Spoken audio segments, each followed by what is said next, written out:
혹시 끊임없는 스트레스, 불안감 때문에 좀 힘드신가요? 만약에요, 이 모든 걸 해결할 수 있는 수천 년 된 마음의 설계도 같은 게 있다면 어떠실 것 같아요? 오늘 바로 그 고대 의지에 이 마음의 건축학에 대해서 한번 깊이 들어가 보려고 합니다. 자, 우리 한번 솔직하게 스스로한테 물어볼까요? 도대체 우리는 왜 이렇게 끊임없이 걱정을 달고 사는 걸까요? 이 걱정에 꼬리에 꼬리를 무는 이 고리, 대체 어디서부터 시작되는 걸까요? 여기에 대한 정말 놀라운 통계가 하나 있는데요. 자그마치 92%, 우리가 하는 걱정의 92%가요. 사실은 지금 이 순간의 현실과는 아무 상관이 없는 거라고 해요. 아니, 92%라니 이게 대체 무슨 소리일까요? 이걸 좀 뜯어보면요, 진짜 흥미롭습니다. 보세요. 40%는 아예 일어나지도 않을 일에 대한 걱정이고요.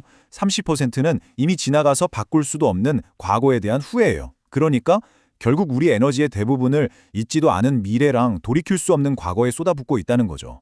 정작 우리가 진짜 마주해야 할 문제는요, 고작 8%밖에 안 되는데 말이에요. 그러니까 우리 마음이 말하자면 우리가 어떻게 할 수도 없는 것들에 대한 불안에 비해 그냥 흠뻑 젖어버리는 셈이죠. 근데 궁금하지 않으세요? 왜 우리 마음은 이 비에 이렇게 속수무책으로 적기만 하는 걸까요? 자, 그 이유를 설명해 줄 첫 번째 핵심 개념을 한번 살펴볼게요. 바로 삶의 비세는 지붕이라는 건데요. 이게 바로 우리 걱정의 근원을 이해하는 아주 중요한 열쇠가 됩니다. 고대 경전인 법구경에 이런 말이 나옵니다. 지붕이 허술한 집에 비가 새는 것처럼 잘 닦이지 않은 마음에는 욕망이 스며든다. 이게 무슨 뜻이겠어요? 결국 현실을 맞이할 준비가 안 된 마음은 고통이라는 비에 흠뻑 젖을 수밖에 없다는 아주 통찰력 있는 비유죠. 아니, 근데 마음의 지붕이 왜 새는 걸까요? 왜 허술해지는 걸까요? 그 핵심 원인은 바로 우리가 무상이라는 현실의 거대한 법칙을 거스르려고 하기 때문이에요. 불교에서는 이걸 아니카라고 하는데요. 간단히 말해서 이 세상에 영원한 건 아무것도 없고 모든 건 끊임없이 변한다는 거죠. 우리는 이 거대한 변화의 흐름을 억지로 붙잡으려고 싸우니까 그러니까 고통받는 겁니다. 이걸 아주 잘 보여주는 옛 이야기가 하나 있죠. 바로 한단지몽인데요. 들어보셨을 수도 있어요. 가난한 선비 노생이 주막에서 잠시 잠이 들어요. 그런데 그 꿈속에서요, 무려 80년의 인생을 삽니다. 엄청난 성공도 해보고 부귀영화도 누리고 정치적인 격변에 휘말려서 몰락했다가 다시 재기하기까지 정말 파란만장한 한평생을 보낸 거죠. 그리고 마침내 눈을 딱 떴는데 주막 주인이 손님, 주문하신 밥 다 됐습니다 하고 깨우는 거예요. 생각해 보세요. 80년의 그 모든 기쁨과 슬픔이 고작 밥 한 끼 짓는 그 짧은 시간에 다 지나가 버린 거예요. 이야, 이게 바로 무상. 모든 것은 영원하지 않고 덧없이 변한다는 현실의 본질을 정말 강렬하게 보여주는 거죠. 자, 그럼 여기서 한 걸음 더 깊이 들어가 볼게요. 모든 것이 변한다. 알겠습니다. 그런데 이 모든 변화와 고통을 겪고 있는 나라는 존재. 이 나는 대체 뭘까요? 바로 이 지점에서 두 번째 핵심 개념인 무아, 즉 아나타가 등장합니다. 이건 뭐냐면 영원히 고정불변하는 독립적인 나라는 실체는 사실 없다는 가르침이에요. 이 무아라는 말을 들으면 많은 분들이 아니 그럼 내가 없다는 거야? 이렇게 오해하기 쉬워요. 근데 그게 아니고요. 핵심은 이겁니다. 고정되고 영원하고 절대 변하지 않는 그런 단단한 실체로서의 나는 없다는 뜻이에요. 이게 정말 중요합니다. 어떤 경전에서는 이걸 정말 아름다운 비유로 설명하는데요. 연꽃 향기를 한번 생각해 보세요. 이 향기가 꽃잎에서만 나오나요? 아니면 줄기에서? 아니죠. 꽃잎, 줄기, 수술.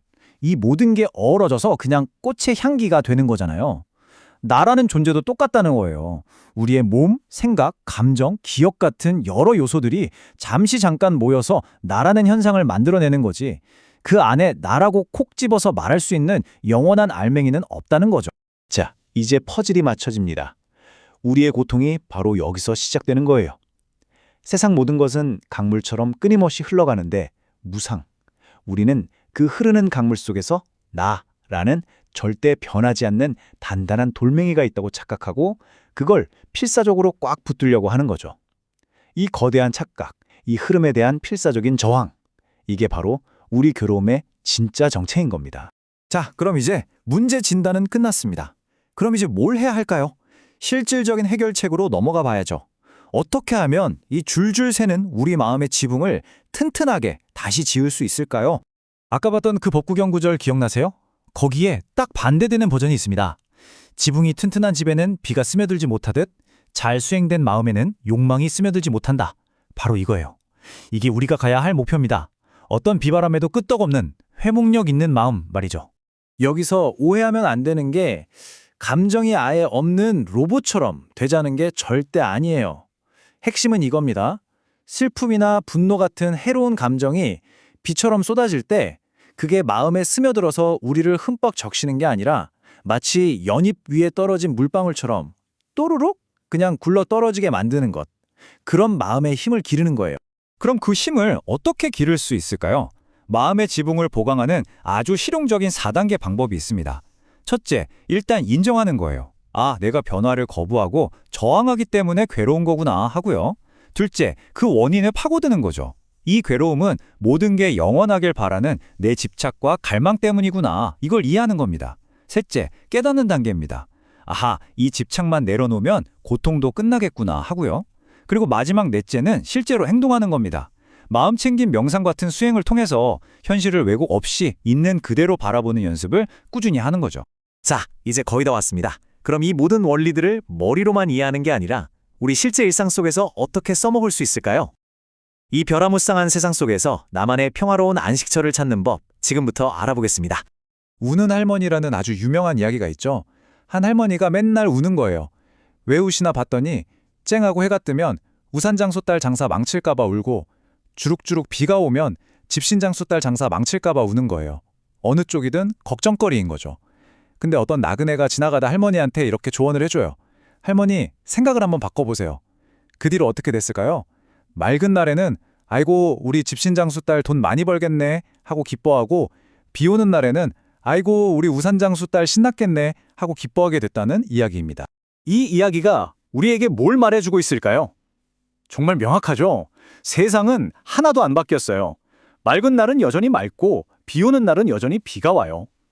바뀐 건 오직 할머니의 마음, 그 관점 하나뿐이었습니다. 결국 행복은 우리를 둘러싼 상황이 아니라 그 상황을 바라보는 관점의 문제라는 걸 아주 잘 보여주는 거죠. 사실 이런 지혜는 동양 철학에만 있는 게 아니에요. 놀랍게도 수천 킬로미터 떨어진 고대 로마의 스토아 철학자 에픽테토스도 정확히 똑같은 말을 했습니다. 사람은 일어난 사건 그 자체 때문에 불안해하는 것이 아니라 그 사건에 대한 자신의 생각 때문에 불안해한다. 정리해볼까요? 모든 것은 변하고 무상, 고정된 나라는 것은 없다, 무아. 이 세상의 근본적인 진실을 우리가 온전히 받아들일 때 바로 그때 우리는 비로소 바깥 날씨가 어떻든 상관없이 평화로운 아주 튼튼한 마음의 안식처를 지을 수 있게 되는 겁니다. 세상은 앞으로도 계속해서 우리에게 비를 내릴 겁니다. 맑은 날도 있고 폭풍우가 치는 날도 있겠죠. 그 비는 우리가 막을 수 없습니다. 자, 이제 질문은 여러분에게 남았습니다. 여러분은 여러분의 마음을 위해 어떤 지붕을, 어떤 안식처를 지으시겠습니까?